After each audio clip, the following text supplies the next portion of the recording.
राजस्थान में अब गांव सिर्फ खेती तक सीमित नहीं रहेंगे। अब गांव में छोटे उद्योग लगेंगे, महिलाएं आत्मनिर्भर बनेंगी और युवाओं को रोजगार भी मिलेगा। जी हां, भजनलाल सरकार ने अब एक ऐसा प्लान शुरू किया है जिसकी चर्चा पूरे राजस्थान में तेज हो गई। पाली जिले के सोजत में राजस्थान का पहला गोट मिल्क साबुन और शैम्पू प्लांट लगाया जाएगा। यानी अब बकरी के दूध से साबुन और शैम्पू तैयार होंगे। और सबसे बड़ी बात, इस परियोजना से करीब 1000 ग्रामीण परिवार सीधे जुड़ेंगे।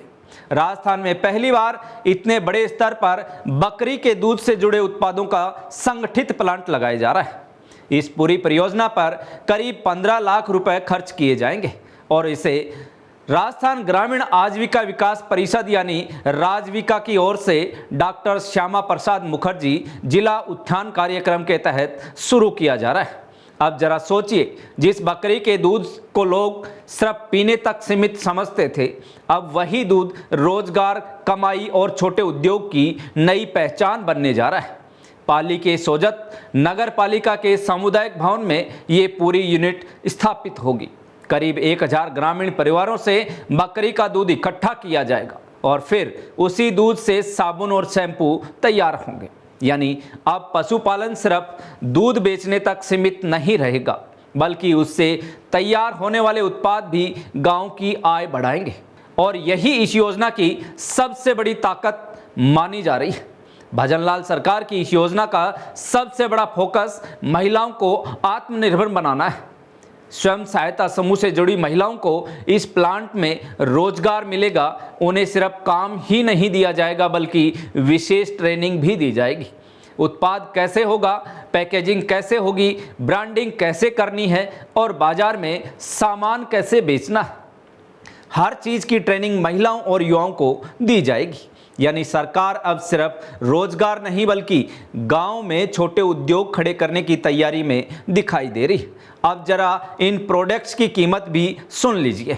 100 ग्राम गोट मिल्क का साबुन की कीमत करीब 40 रुपये रखी जाएगी, जबकि 500 मिलीलीटर शैम्पू की कीमत करीब 150 रुपये तक होगी। इन उत्पादों की बिक्री स्थानीय बाजारों, मेलों, सरस आउटलेट्स, आयुर्वेदिक स्टोर्स और ऑनलाइन प्लेटफॉर्म्स पर की जाएगी।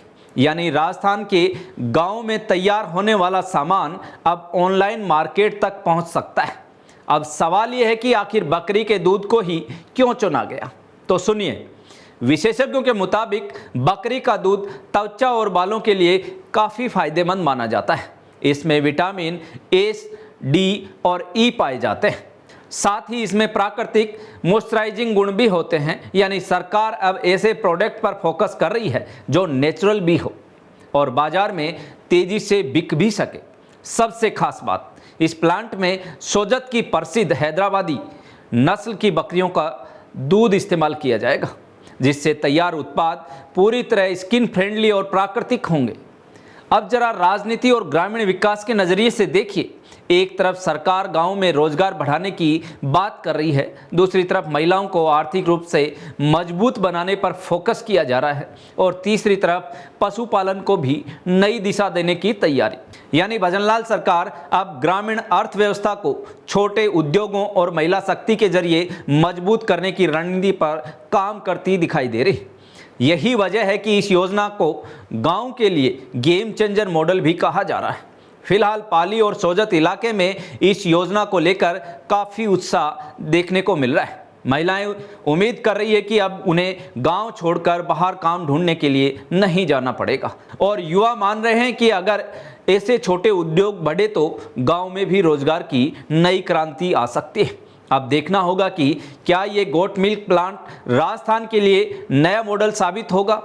क्या गांव में छोटे उद्योगों की नई लहर शुरू होगी और क्या महिलाएं इस योजना से सच में आत्मनिर्भर बन पाएंगी? आपकी क्या राय है? क्या सरकार को गांव में ऐसे छोटे उद्योग और शुरू करने चाहिए? कमेंट करके जरूर बताइए। वीडियो पसंद आया हो तो लाइक और शेयर कीजिए और ऐसी ही बड़ी ग्राउंड रिपोर्ट्स और राजनीतिक खबरों के लिए जुड़े रहें जागो इंडिया जागो के साथ। धन्यवाद।